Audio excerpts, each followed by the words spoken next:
पहुंचे TS Singhdeo news 18 से उन्होंने खास बातचीत की। फिलहाल वो बातचीत भी आपको दिखाएंगे। आपको बता दें पहले कि दिल्ली से रायपुर लौटे टीएस सिंहदेव का एयरपोर्ट पर कार्यकर्ताओं ने भव्य स्वागत किया। टीएस सिंहदेव वापस रायपुर लौट आए हैं। दिल्ली में हुई बैठक में जहां यह फैसला लिया गया कि वे उप मुख्यमंत्री बनाए जाएंगे और फिर उन्हें उप मुख्यमंत्री बनाया गया। उस बैठक को अटेंड करने के बाद टीएस सिंहदेव वापस लौट आए हैं। टीएस सिंहदेव रायपुर लौटे और एयरपोर्ट पर उनका भव्य स्वागत हुआ।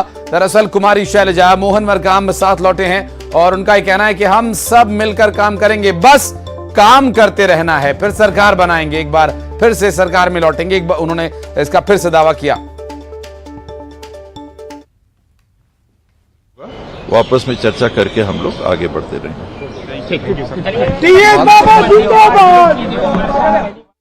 सिंहदेव ने कहा कि फिर सरकार बनाएंगे और मिलकर काम करते रहना है, छत्तीसगढ़ की बेहतरी के लिए काम करते रहना है। एक दिन की जिम्मेदारी भी बड़ी जिम्मेदारी होती है। दरअसल कम समय के लिए जो जिम्मेदारी दी गई है, उस सवाल का जवाब उन्होंने दिया कि एक दिन की भी जिम्मेदारी होती है। न्यूज 18 ने बातचीत की एक्सक्लूसिवली।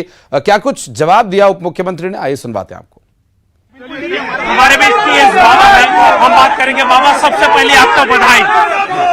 धन्यवाद आपको, सभी साथियों का गहरा आभार जिनका हमेशा साथ प्रेम बना रहा, और हाईकमांड का गहरा आभार जिन्होंने इस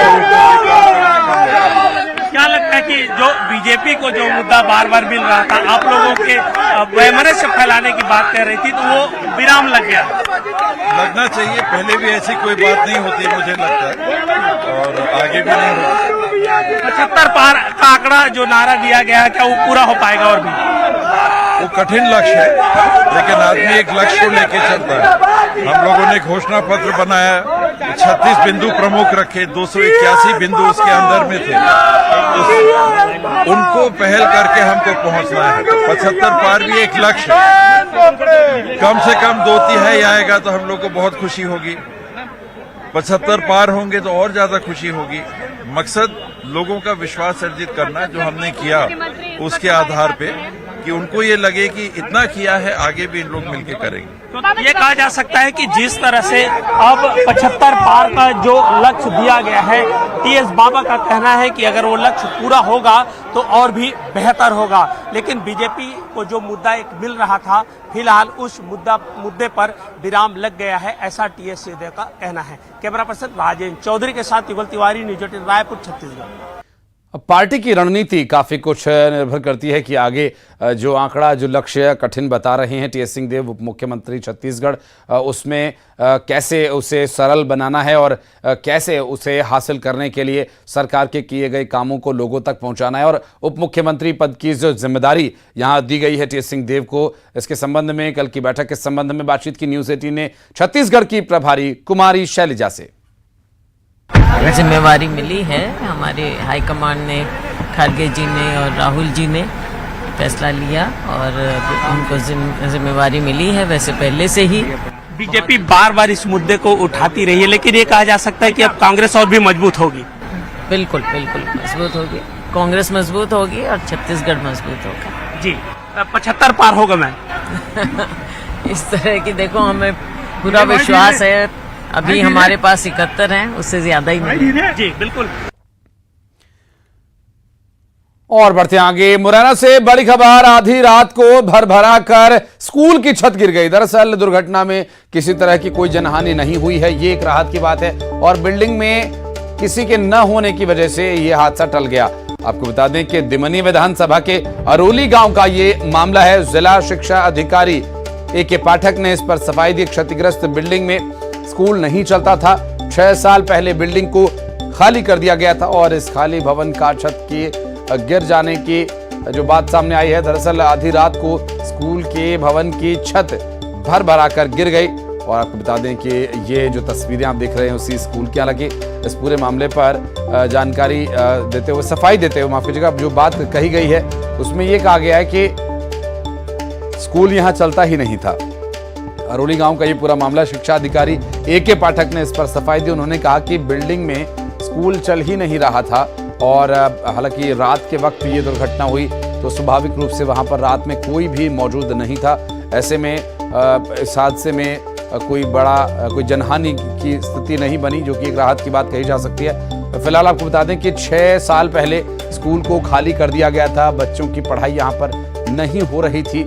इसके बारे में शिक्षा अधिकारी की तरफ से जानकारी दी गई है और ए.के. पाठक ने इस पर सफाई दी है। उन्होंने कहा कि क्षतिग्रस्त बिल्डिंग थी, ऐसे में स्कूल नहीं चलाया जा रहा था। 6 साल पहले ही बिल्डिंग को खाली कर दिया गया था।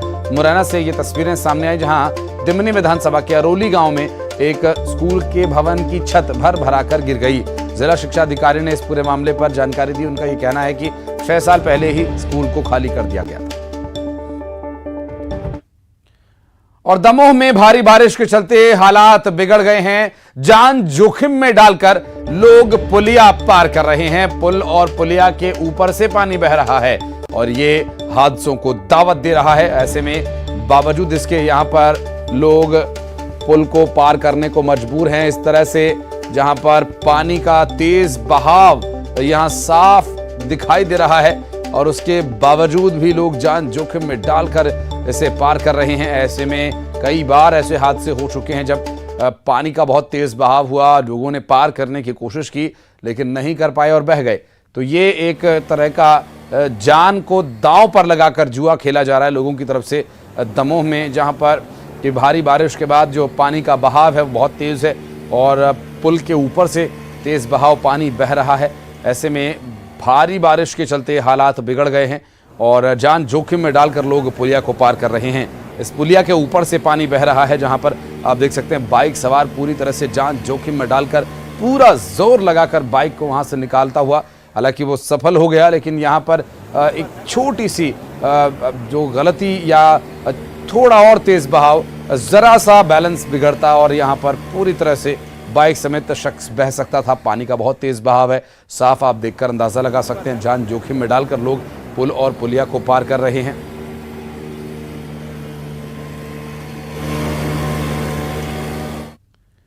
और भोपाल से एक बड़ी खबर आ रही है, जहां पर कानून व्यवस्था पर मुख्यमंत्री शिवराज सिंह चौहान बैठक लेंगे। मुख्यमंत्री ने इंदौर जिले की बैठक बुलाई, माफ कीजिएगा, और ये सुबह 10 बजे बैठक बुलाई गई है और सीएम बैठक में डीजीपी सुधीर सक्सेना सीएम के साथ मौजूद रहेंगे। इंदौर कमिश्नर और कलेक्टर को भी वर्चुअली इस बैठक में जोड़ा जाएगा।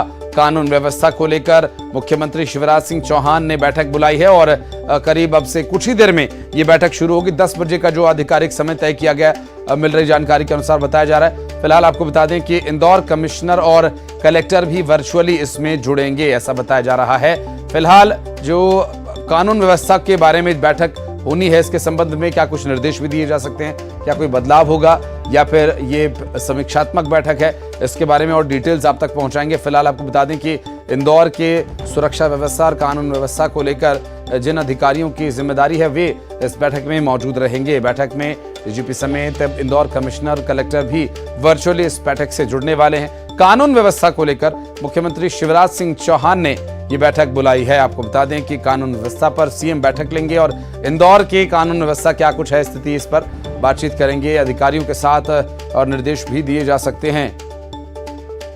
इस बैठक में डीजीपी सुधीर सक्सेना भी मौजूद रहेंगे। फिलहाल आपको बता दें कि इंदौर कमिश्नर और कलेक्टर भी वर्चुअली जुड़ेंगे और कानून व्यवस्था पर सीएम बैठक लेंगे और डिप्टी सीएम, माफ कीजिएगा, सीएम जो इस वक्त अब बैठक में अब से कुछ ही देर में पहुंचेंगे, जानकारी मिली। 10 बजे का समय तय किया गया है। मुख्यमंत्री ने इंदौर जिले की बैठक बुलाई है और सुबह 10 बजे का समय तय किया गया है। आपको बता दें कि भोपाल में ये होने वाली बैठक में जहां डीजीपी सुधीर सक्सेना भी मौजूद रहेंगे और इंदौर कमिश्नर और कलेक्टर भी इसमें वर्चुअली जुड़ेंगे। वासु हमारे सहयोगी इस वक्त हमारे साथ जुड़ रहे हैं। वासु, स्पेशली इंदौर की कानून व्यवस्था के लिए समीक्षात्मक बैठक की बुलाई गई है, क्या इसका ध्येय है, क्या जानकारी, क्या इनपुट्स मिल पा रहे हैं अभी तक? बिल्कुल, देखिए, बेहद महत्वपूर्ण बैठक कानून व्यवस्था को लेकर मुख्यमंत्री शिवराज सिंह चौहान ने बुलाई है। अब से कुछ ही देर बाद सीएम हाउस से ये पूरी बैठक चालू हो जाएगी, जिसमें मध्य प्रदेश के डीजीपी हैं सुधीर सक्सेना, वो भी सीएम हाउस पहुंच रहे हैं। सीएम हाउस से वो बैठक में शामिल होंगे सीएम शिवराज के साथ और जो अन्य वरिष्ठ अधिकारी हैं, आला अधिकारी हैं, वो भी मौजूद रहेंगे। और इंदौर से जो पुलिस कमिश्नर हैं मकरंद देउस्कर, वो इस पूरी बैठक में जुड़ेंगे। इसके अलावा जो इंदौर कमिश्नर हैं वो इंदौर कलेक्टर भी इस पूरी बैठक में शामिल होंगे और इंदौर में सुरक्षा व्यवस्थाओं को लेकर क्या कुछ इंतजामात हैं उनकी समीक्षा की जाएगी। बीते दिनों जिस तरीके से इंदौर में बड़े क्राइम्स को लेकर जो कुछ कार्रवाई हुई है उसकी जानकारी भी सीएम शिवराज सिंह चौहान ले सकते हैं और आने वाले समय में कानून व्यवस्था बेहतर बनी रहे, शांति व्यवस्था कायम रहे, उसको लेकर भी मुख्यमंत्री शिवराज सिंह चौहान महत्वपूर्ण दिशा निर्देश दे सकते हैं। देखिए, इंदौर अगर देखा जाए तो मध्य प्रदेश की दृष्टि से सबसे महत्वपूर्ण शहरों में शुमार है। इंदौर को मध्य प्रदेश की आर्थिक राजधानी भी कहा जाता है और एक अलग पहचान मध्य प्रदेश को दिलाने का काम और ये इंदौर की व्यवस्था के बारे में जो निर्णय लिया जाएगा या अधिकारियों को कोई निर्देश अगर वासु दिया जाता है तो इसके संबंध में जानकारी लेने फिर आपका हम रुख करेंगे। बहुत शुक्रिया फिलहाल आपका इस जानकारी के लिए। तो दुर्ग से बड़ी खबर, फर्जी ईडी अधिकारी बनकर 2 करोड़ रुपए की ठगी का मामला। व्यापारी विनीत गुप्ता से ठगी की गई। 5 लोगों ने अपने आप को ईडी अधिकारी बताया और गुप्ता के ऑफिस में आकर ठगी हुई और जांच के नाम पर रखे 2 करोड़ रुपए ले उड़े। मोहन नगर थाना क्षेत्र का यह पूरा मामला और इस घटनाक्रम को लेकर डिटेल्स आप तक पहुंचा रहे हैं। जांच अधिकारी बनकर पहुंचे थे और 2 करोड़ रुपया लेकर के चलते बने। दुर्ग से पूरा मामला सामने आया जहां पर फर्जी ईडी अधिकारी बनकर 2 करोड़ रुपए की ठगी की वारदात को अंजाम दिया। व्यापारी विनीत गुप्ता से ठगी की वारदात को अंजाम दिया गया। 5 लोगों ने अपने आप को ईडी अधिकारी बताया। दरअसल गुप्ता के ऑफिस में आकर ठगी की वारदात को अंजाम दिया और जांच के नाम पर रखे 2 करोड़ रुपए ये ले उड़े। मोहन नगर थाना क्षेत्र का ये पूरा मामला है जहां इस पूरे घटनाक्रम को लेकर जानकारी ये मिल रही है कि 2 करोड़ रुपए ईडी अधिकारी बनकर ठगी का मामला सामने आया। ईडी अधिकारी बनकर वहां पर जांच के लिए पहुंचे व्यापारी विनीत गुप्ता से 2 करोड़ रुपए जांच के नाम पर अपने साथ ले गए। 5 लोगों को अपने आप को ईडी का अधिकारी बताए जाने की जानकारी मिल रही है। मिथिलेश हमारे सहयोगी इस वक्त फोन लाइन पर है। मिथिलेश, उस वक्त जब ईडी के अधिकारी बनकर वे लोग पहुंचे थे, क्या कोई क्रॉस चेक करने की, वेरीफाई करने की कोशिश की गई थी? 2 करोड़ रुपए की ठगी का मामला है, बहुत बड़ा मामला है। निश्चित रूप से काफी बड़ा ये मामला है और जब इस तरह की लगातार कार्रवाइयां चल रही है तो आदमी कहीं ना कहीं सकते में आ जाता है, काफी डर जाता है और शायद यही डर का उन लोगों ने फायदा उठाया, ठगों ने, कि वे दिन दहाड़े जो है वो वहां पर पहुंचे, उसके ऑफिस में पहुंचे।